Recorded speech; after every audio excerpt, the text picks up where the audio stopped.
আমি মমতা ব্যানার্জির মতো 30 দিন রোজা রাখার পর কখনো নমাজে অংশ নিই না। আমি অন্য ধর্মের কিছুতে অংশ নিই না। আমি মমতা ব্যানার্জির মতো কাপড় মাথায় কানের পাশ দিয়ে পরে হিজাব পরি না। আমি ইফতারে গেছি, আমি টুপি পরিনি, মাথায় কাপড় দিতাম। এইভাবে ফের একবার ধর্ম ইস্যুতে মুখ্যমন্ত্রী মমতা ব্যানার্জিকে ঠুকলেন রাজ্যের বিরোধী দলনেতা শুভেন্দু অধিকারী। তিনি বলেন, আমি মমতা ব্যানার্জির মতো 30 দিন রোজা রাখার পর কখনো নমাজে অংশ নিই না। আমি অন্য ধর্মের কিছুতে অংশ নিই না। আমি মমতা ব্যানার্জির মতো কাপড় মাথায় কানের পাশ দিয়ে পরে হিজাব পরি না। আমি ইফতারে গেছি, আমি টুপি পরিনি, মাথায় কাপড় দিতাম। আমি কখনো অন্য ধর্মের ধর্মীয় অনুষ্ঠানে অংশ নিই না। চোরামূলের একটা জিনিস ভালো লাগে, ওরা শুভেন্দু নাম জপে, আমরা হরির নাম জপ করি। পুরনো কাসুন্দি ঘেটে লাভ নেই, সাব বার্তা শুভেন্দু অধিকারী। কি বললেন শুভেন্দু অধিকারী, আসুন শুনুন। একটি ছবি দিয়ে কাঁথিতে কিছু বিতর্কিত পোস্টার দেওয়া হচ্ছে বড় সনাতনী শুভেন্দু। হ্যাঁ, ঠিক আছে, আমি মমতা ব্যানার্জির মতো 30 দিন রোজা রাখার পরে যে নামাজ হয় রেড রোডে, আমি কোনোদিন অন্য ধর্মে পার্টিসিপেট করি। আমি কাউন্সিলর, এমএলএ, এমপি হয়েছি।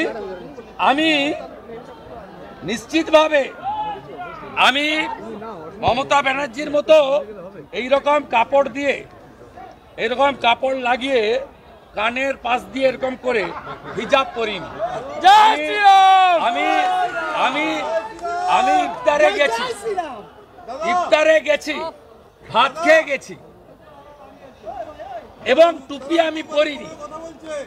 আমি রুমাল মাথায় দিতাম, এবং আমি আমি আমি ছাড়ো, আমি বেলচোরের সম্পর্কে কথা সেটা উত্তর দিচ্ছে। আমি আপনাকে বলি, আমি কখনো অন্য ধর্মের তাদের যে ধর্মীয় রিচুয়াল তাতে অংশগ্রহণ করি। একটা জিনিস তৃণমূল চোরামূলের খুব ভালো লাগে, সকাল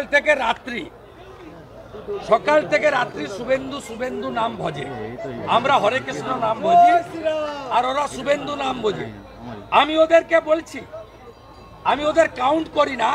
বিধানসভায় হারিয়েছি, এখানে লোকসভাতেও হারিয়েছি, আবার 26-এও হারাবো। আমি মমতা ব্যানার্জি অটল বিহারী বাজপেয়ীর পা ধরে বসে আছে, এরকম 1000 ছবি আমিও কালকে লাগিয়ে দিতে পারি। মমতা ব্যানার্জি লালকৃষ্ণ আদবানির জুতো ধরে বসে আছে, এরকম ছবিও 1000টা আমার কাছে আছে। কংগ্রেস যখন লাথি মেরে তাড়িয়েছিল এই চোর মমতাকে, তখন মহামানব অটল বিহারী বাজপেয়ী আশ্রয় দিয়েছিল 98 সালে। অর্থাৎ এইসব পুরনো কাসুন্দি ঘাটলে এত দুর্গন্ধ ওদের বেরোবে, ওরা ঘর থেকে বেরোতে পারবে না। কাঁচের ঘরে বসে ঢিল ছুড়বেন না। তিনি আরো কটাক্ষ করে বলেন, মুখ্যমন্ত্রী অপদার্থ, চটি পরে সাংস্কৃতিক কেন্দ্র করে মন্দির বলে ছাড়ছে, চটি পরে ঘুরছে, তাই ধ্বংস তো হবেই। তার অভিযোগ, মুখ্যমন্ত্রী ফুর্তি করছেন দীঘায় গিয়ে। শুনবো আর কি বললেন শুভেন্দু অধিকারী, শুনুন। এইরকম উন্নাসিক অপদার্থ মুখ্যমন্ত্রী তার প্রশাসন পায়নি। আপনি দেখেছেন সবগুলো অতিথি বাংলার বাইরের লোক, প্রায় তাদের এত বড় মৃত্যু ঘটেছে, সংখ্যা 25 অব্দি যাবে।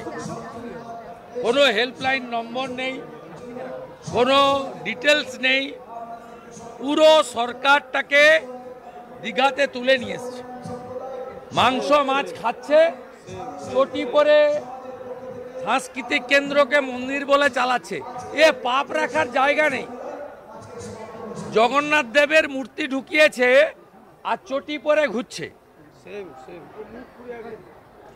তো ধ্বংস হবেই। দাদা, এতগুলো মৃত্যুর জন্য কাকে দায়ী করবেন? মমতা ব্যানার্জি, কারণ উনি বলেন আমি সব 294টায় আমি প্রার্থী, একটাই পোস্ট, বাকি সব lamp post. He is reluctant. চটি চাটা চাকর বাকর ভাতাজীবীদের নিয়ে ফুর্তি মারাচ্ছেন দীঘাতে।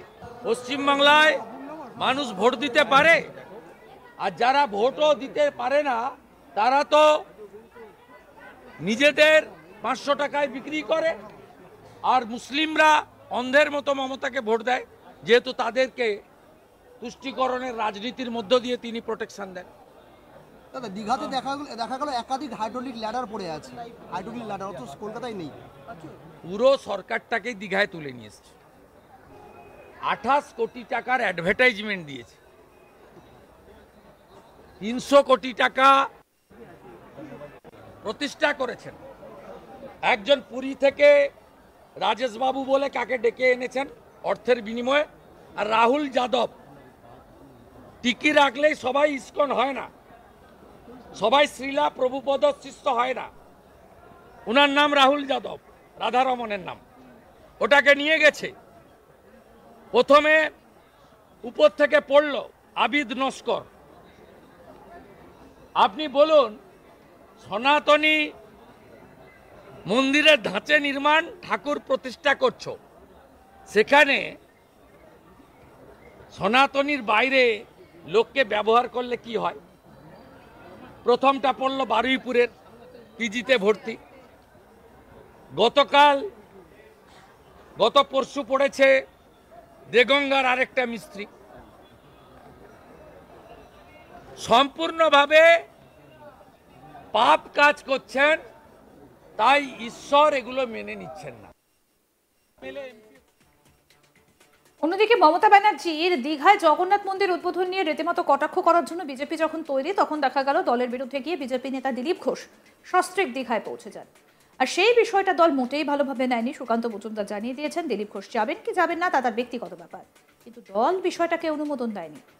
এখানেই শেষ নয়, সাংসদ সৌমিত্র খা বা বিজেপি নেতা তরুণজ্যোতি তিওয়ারিরা কড়া সমালোচনা করেছেন দিলীপ ঘোষের দীঘা সফরে। যদিও দল কি বললো না বললো সেটা নিয়ে তোয়াক্কা করেন না দিলীপ ঘোষ। তিনি বলেন, বড় বড় কথা কারা বলছে? যারা মমতা ব্যানার্জির আঁচলের তলায় থেকে নেতা হয়েছে।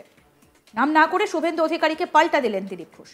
তার কথা হিন্দুর জন্য বড় বড় কথা বলছেন, তারা কি ত্যাগ করেছেন? বিজেপিতে কামাতে এসেছেন, 21-এর পর থেকে বিজেপি নামছে।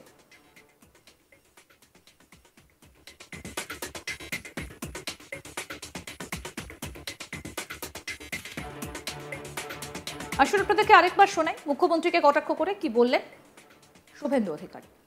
পুরনো একটি ছবি দিয়ে কাঁথিতে কিছু বিতর্কিত পোস্টার দেওয়া হচ্ছে বড় সনাতনী শুভেন্দু। হ্যাঁ, ঠিক আছে, আমি মমতা ব্যানার্জির মতো 30 দিন রোজা রাখার পরে যে নামাজ হয় রেড রোডে, আমি কোনোদিন অন্য ধর্মে পার্টিসিপেট করি।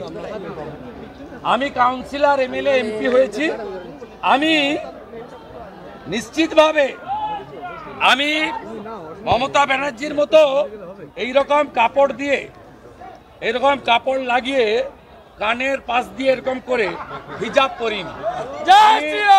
আমি আমি আমি ইফতারে গেছি, ভাত খেয়ে গেছি।